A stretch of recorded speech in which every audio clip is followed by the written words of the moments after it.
This video contains news and analysis related to a recent terror attack in Kashmir. The content may include sensitive visuals and discussions that could be distressing to some viewers. Viewer discretion is advised. We strongly condemn all forms of violence and terrorism.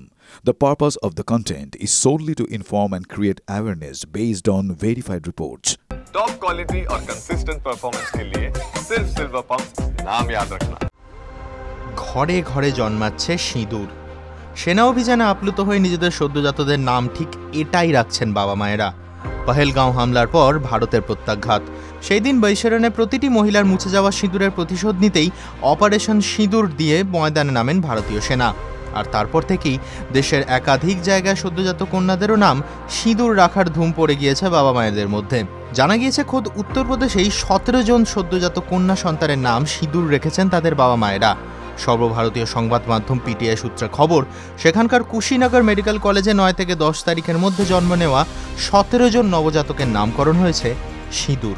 এই প্রসঙ্গে নিজের সন্তানের নাম operation সিঁদুরের নামে রাখা নাহার চোপড়া গ্রামের প্রিয়াঙ্কা দেবী জানিয়েছেন, সিঁদুর আর কোনো সাধারণ শব্দ নয়, এটা এখন আমাদের আবেগ, তাই আমি নিজের কন্যা সন্তানের নামও সিঁদুর রেখেছি।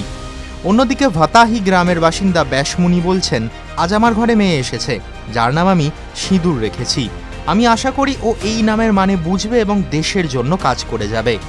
প্রসঙ্গত 7ই মে রাত 1:30 নাগাদ পাকিস্তানে ঢুকে সেখানকার অধিকৃত কাশ্মীর, সিন্ধ ও পাঞ্জাব প্রদেশে মাদ্রাসার নামে তৈরি করা জঙ্গি ঘাঁটিগুলি ভেঙে দেয় ভারতীয় বায়ুসেনা।